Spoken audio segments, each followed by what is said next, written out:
2021 में अक्टूबर की एक दोपहर बुर्का ओढ़े एक महिला कराची स्थित अख्तर कॉलोनी के मार्केट में कोई अच्छी सी फर्नीचर की दुकान ढूंढ रही है।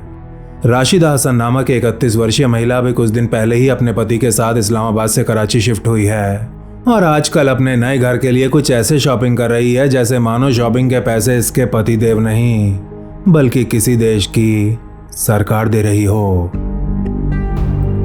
कोई आधे घंटे तक छोटी मोटी शॉपिंग करने के बाद राशिदा को क्रेसेंट फर्नीचर नामक एक दुकान दिखाई पड़ती है। इस दुकान के बाहर बरामदे में दो कारीगर फर्नीचर बना रहे थे, जबकि मौलवी जैसा दिखने वाला एक आदमी अंदर काउंटर पर बैठा हुआ था। सफेद कुर्ता पैजामा पहने इस गोरे चिट्टे आदमी का चेहरा पूरी तरह दाढ़ी से ढका हुआ था। सलाम वालेकुम भाईजान, वो आपके यहाँ से थोड़ा फर्नीचर ऑर्डर करना था। दुकान के अंदर जा राशिदा कहती है तो गल्ले पर बैठा हुआ आदमी बिना उसकी तरफ देखे उत्तर देने लगता है। हाँ तो बताइए ना, क्या क्या बनवाना है। अपने सामने खड़ी इस कस्टमर में कोई खास रुचि न दिखाते हुए दुकानदार ये कहता है तो राशिदा उसके और ज्यादा करीब आ जाती है और फिर बड़े ही आराम से अपने चेहरे का पर्दा ऊपर कर देती है। भाईजान, एक 2 BHK के लिए जितनी भी जरूरत होती है ना, वो सारा ही फर्नीचर बनवाना है। सोफा सेट, अलमारी, डबल बेड, कुर्सी वगैरह। इधर राशिदा एक हर फर्नीचर आइटम्स के नाम गिनवा रही थी और उधर वो दुकानदार, वो तो बिल्कुल चुपचाप बस उसके चेहरे को ही घूरे जा रहा था और इसमें उसकी कोई गलती भी नहीं थी। राशिदा का चेहरा था ही कुछ ऐसा। तपती धूप में रखे आईने जैसा चमक रहा गोरा चिट्टा चेहरा, इस चेहरे पर जड़ी भूरी भूरी आंखों में जच रहा काला स्याह काजल, नाक की बाईं तरफ पिरोई हुई बारीक काम वाली सोने की नथ और पतले पतले होंठों पर फब रही मेहरून रंग की लिपस्टिक। राशिदा के मुंह से निकलने वाला एक भी शब्द इस दुकानदार के कानों में नहीं पड़ रहा था और राशिदा को यह बात खूब समझ में आ रही थी। भाईजान, आप मेरी बात सुन रहे हैं ना?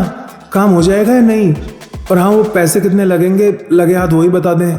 राशिदा ये कहती है तो थोड़ा सा हड़बड़ाते हुए दुकानदार फटाक से खड़ा हो जाता है। अरे बिल्कुल हो जाएगा, क्यों नहीं होगा, हम आपका पूरा ऑर्डर बना देंगे। और हाँ, आप रेट की जरा भी फिक्र ना करें, हम आपको सबसे कम रेट में एकदम तसल्ली बख्श काम करके देंगे। शुक्रिया भाईजान।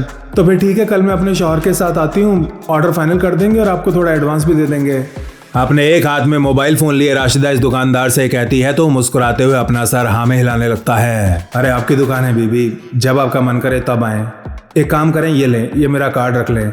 मेरा नाम जाहिद है और ये सबसे ऊपर वाला नंबर ये मेरा ही है। कुछ भी पूछना हो तो बिना किसी तकल्लुफ कभी भी कॉल कर लें। ये ले। जाहिद नामक इस दुकानदार का कार्ड पकड़ते हुए राशिदा उसे शुक्रिया बोलती है और फिर दुकान से बाहर की तरफ चलने लगती है और उसकी खूबसूरती से पूरी तरह मंत्रमुग्ध हो चुका जाहिद उसे मार्केट की भीड़ में गुम होने तक बिल्कुल चुपचाप देखता रहता है। अब DDLJ के शाहरुख खान की तरह जाहिद अपनी काजोल को दूर जाते हुए देख पीछे से पलट पलट तो जरूर बोल रहा था, लेकिन उसे इस बात का जरा सा भी अंदाजा नहीं था कि उसकी दुकान पर आई अत्यंत सुंदर महिला उसकी कोई कस्टमर नहीं बल्कि मां महाकाली का साक्षात अवतार थी जो आज उसका वध करने यहां प्रकट हुई थी। अख्तर कॉलोनी में क्रेसेंट फर्नीचर चलाने वाले जाहिद को इस बात की जरा सी भी भनक नहीं थी कि हर बीतते क्षण के साथ वो मौत के कितने ज्यादा करीब आता जा रहा था। एक गवर्नमेंट कर्मचारी की पत्नी बनकर यहाँ आई वो महिला जो अपना नाम राशिदा बता रही थी, असल में उसकी तो अभी तक शादी ही नहीं हुई थी और सच बात तो ये थी कि शादी जैसे फजूल कामों के लिए उसके पास समय भी नहीं था। उसके पास समय नहीं था क्योंकि आजकल वो एक अत्यंत सीक्रेट मिशन के ऊपर काम कर रही थी, एक हाई स्टेक्स कोवर्ट मिशन जिसे आज से लगभग 1 साल पहले भारत की खुफिया एजेंसी R&AW द्वारा लॉन्च किया गया था।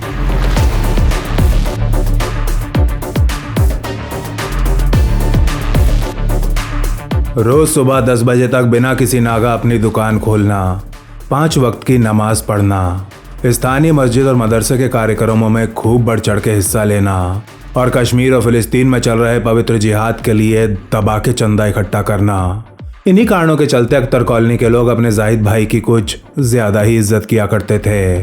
इस बात से पूरी तरह अनजान के सुबह शाम अल्लाह अल्लाह करने वाले उनके जाहिद भाई के हाथ ना जाने कितने मासूम भारतीयों के खून से रंगे हुए हैं।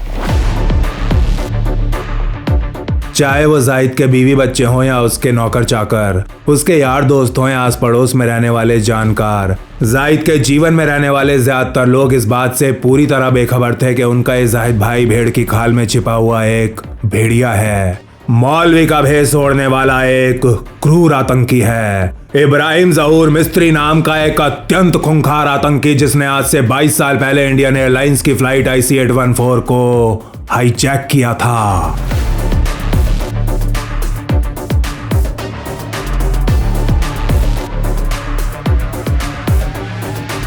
चौबीस दिसंबर 1999 के दिन काठमांडू से नई दिल्ली आ रही इंडियन एयरलाइंस की फ्लाइट IC-814 को हरकतुल मुजाहिदीन के 5 आतंकियों द्वारा हाईजैक कर लिया गया था।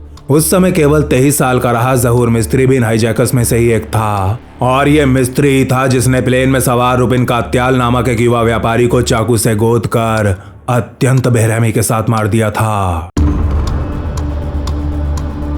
इस हाईजैक में शामिल 5 आतंकियों को ISI द्वारा अलग अलग रोल्स दिए गए थे, और जहूर मिस्त्री का रोल था इस प्लेन में सवार भारतीयों के मन में जितनी हो सके उतनी ज्यादा दहशत पैदा करना। IC-814 हाईजैक के 22 साल बाद जहूर से जाहिद बन चुका है पाकिस्तानी आज रुबिन कात्याल को पूरी तरह भुला चुका था, लेकिन भारत सरकार के एक अधिकारी ने उस हाईजैकिंग और हाईजैकिंग के दौरान हुई अपने नागरिक की निर्मम हत्या को एक क्षण के लिए भी नहीं भुलाया था। 2014 में भारत का 5वां NSA बनने के बाद से अजीत डोवल कुछ भी करके IC-814 और रुबिन कात्याल का बदला लेना चाहते थे। 1999 में रुबिन कात्याल के पार्थिव शरीर की अत्यंत बुरी दशा को उन्होंने खुद अपनी आंखों से देखा था, और पिछले 2 दशकों के दौरान शायद कोई ही रात ऐसी बीती हो जब रुबिन की आवाज ने डोवल को उनके सपने में आकर परेशान न किया हो। Let's go! पिछले 20 वर्षों से इस बोझ को ढो रहे अजीत डोवल की अंतरात्मा अब जवाब देने लगी थी। रुबिन कात्याल की 13वीं के 20 साल बाद अजीत डोवल द्वारा जहूर मिस्त्री को ऊपर भेजने का अंतिम निर्णय ले ही लिया जाता है। प्रधानमंत्री नरेंद्र मोदी उसके ब्लैक वारंट पर अपने साइन भी कर देते हैं, और उनके ऐसा करते ही शुरू होता है RNDW का एक महादबंग मिशन, पाकिस्तान की धरती पर किया जाने वाला एक कोवर्ट ऑपरेशन जिसके केवल 2 ही उद्देश्य थे। पहला जहूर मिस्त्री को अल्लाह मियां के पास पहुंचाना, और दूसरा ISI की शरण में पलने वाले उसके जैसे बाकी आतंकियों के अंदर कूट कूट के विकराल दहशत पैदा करना। पाकिस्तान की आर्थिक राजधानी कराची में दिन दहाड़े किए जाने वाले इस अत्यंत खतरनाक बदला मिशन को नाम दिया गया था ऑपरेशन महाकाल।